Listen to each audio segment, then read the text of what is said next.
wabarakatuh. Kami dari kelompok 4 akan menjelaskan materi siklus air dan perairan darat. Sebelum itu, perkenalkan saya Andi Risti Alisa Lestari. Saya Nuralia. Saya Khalida Syahid. Saya Ahmad Zahra Nazmi Fikri. Materi pertama, siklus air. Siklus air adalah proses alami yang menggambarkan pergerakan air di bumi melalui perubahan wujud dan perpindahan antara atmosfer, daratan, dan lautan. Siklus ini berlangsung terus-menerus dan penting untuk menjaga keseimbangan ekosistem. Tahapan siklus air. Siklus air akan mengalami beberapa tahapan utama, yaitu 1. Evaporasi atau penguapan. Air dari laut, sungai, danau, serta permukaan tanah menguap akibat panas matahari. Tumbuhan juga mengeluarkan uap air ke atmosfer melalui proses transpirasi. 2. Kondensasi atau pengembunan. Uap air di atmosfer naik ke ketinggian lebih tinggi dan mendingin, membentuk butiran air kecil yang akhirnya menjadi awan. 3. Presipitasi atau hujan. Awan yang semakin penuh dengan uap air akan menjadi berat dan turun sebagai hujan, salju, atau hujan es, tergantung pada suhu atmosfer. 4. Infiltrasi dan perkolasi. Air hujan meresap ke dalam tanah dan masuk ke lapisan air tanah melalui proses infiltrasi. Sebagian air terus bergerak lebih dalam ke dalam tanah melalui proses perkolasi, membentuk air tanah yang bisa keluar sebagai mata air. 5.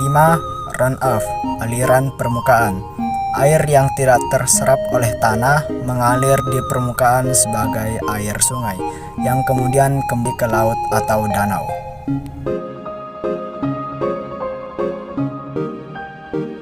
Jenis siklus air. Siklus air bisa dikategorikan menjadi 3 berdasarkan panjang dan kompleksitas prosesnya. 1. Siklus pendek. Air laut menguap, lalu uap air mengalami kondensasi, lalu hujan turun langsung ke laut. 2. Siklus sedang. Air laut menguap, terus terbawa angin ke daratan, terus hujan turun di daratan, lalu air mengalir melalui sungai kembali ke laut. 3. Siklus panjang. Air laut menguap, terus mengalami kondensasi, terus terbawa angin ke tempat dingin, lalu turun sebagai salju, lalu membentuk gletser, lalu mencair, dan mengalir sebagai sungai kembali ke laut. Itu untuk siklus air.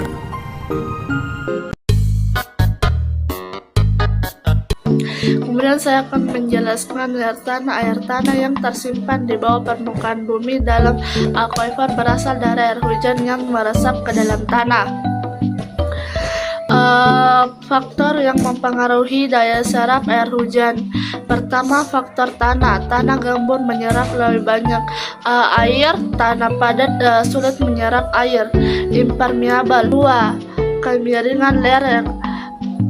Lereng curam menyebabkan runoff, tanah datar lebih banyak menyerap air. 3. Kelembapan tanah. Tanah kering lebih menyerap dibandingkan tanah jeruh.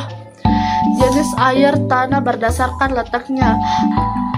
Yang pertama, air freatis, di atas lapisan kedap air dekat permukaan tanah. Yang kedua, artesis, terperangkap antara dua jenis lapisan kedap air, perlu sumur bor.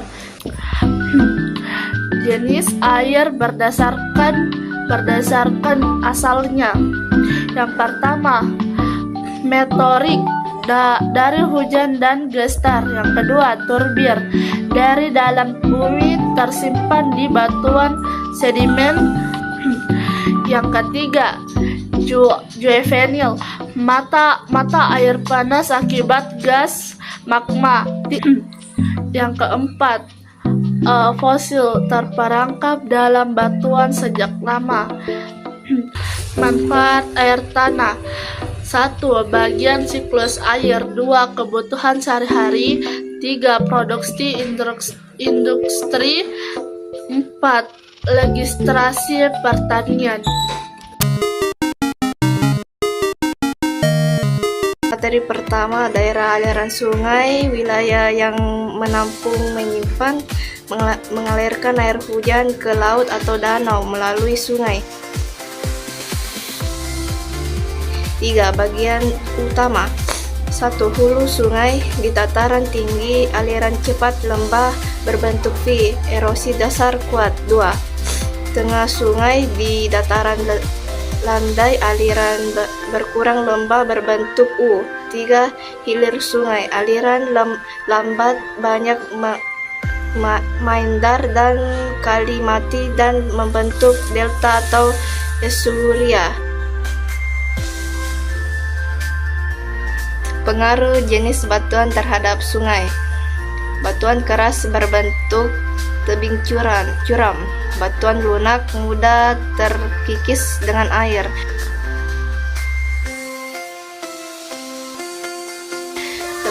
Klasifikasi sungai berdasarkan volume dan debit air. 1.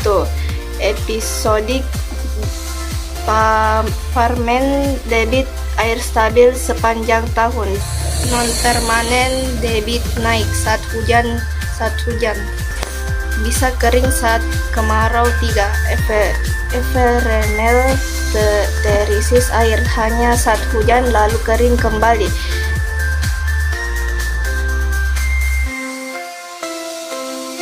Klasifikasi sungai berdasarkan sumber airnya. 1. Sungai hujan dan air hujan bisa kering jika tanah tidak menyerap air. 2.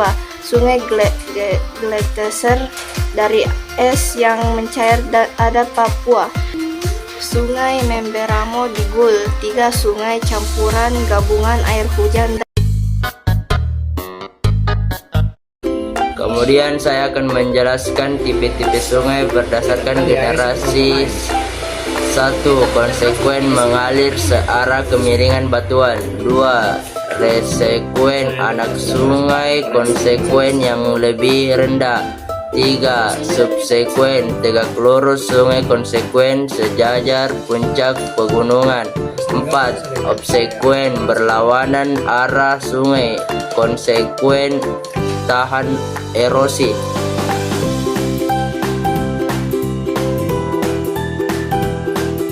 Pola aliran sungai.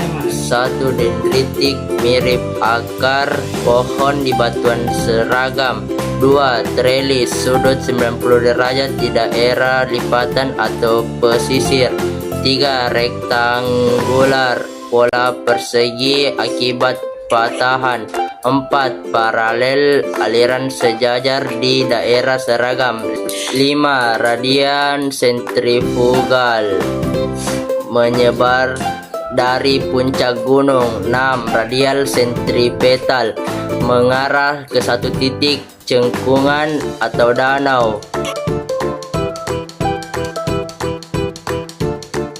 Manfaat sungai. 1. Sumber air.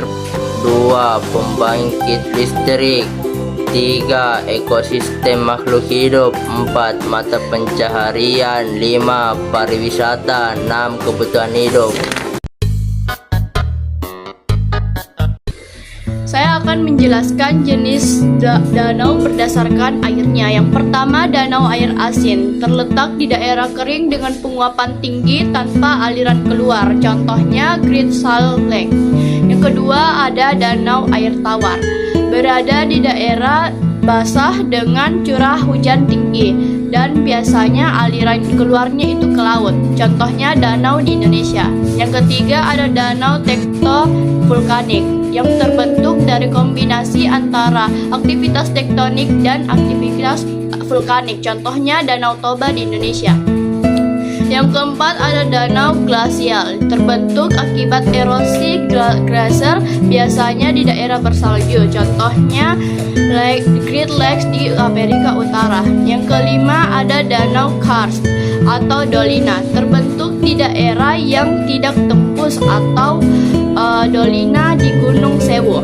Yang keenam ada danau terbendung, terjadi karena aliran sungai terhalang material seperti runtuhan gunung atau lava. Contohnya danau air di Aceh. Yang ketujuh ada danau buatan, dibangun oleh manusia untuk kebutuhan air.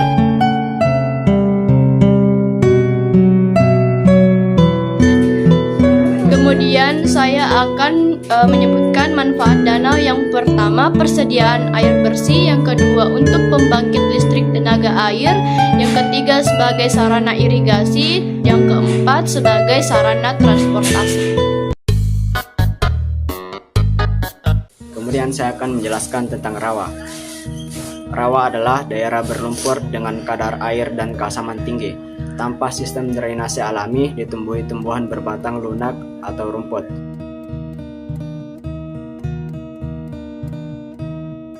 Jenis rawa. Jenis rawa ada 4. 1. Swam, selalu tergenang, ditumbuhi pohon, semak, dan rumput. 2. Mars, mirip swam, tetapi didominasi lumut dan rumput. 3. Bog, relatif kering di permukaan tanah jenuh air, kaya gambut asam. 4. Rawa pasang surut, terpengaruh pasang surut laut, dimanfaatkan untuk hutan bakau dari pertanian. Ada pula gletser. Gletser adalah cadangan air tawar dalam bentuk es dari penimbunan salju selama bertahun-tahun, terbanyak di Antartika dan Greenland, bergerak perlahan menuruni lereng pegunungan tinggi 4.000 meter di atas permukaan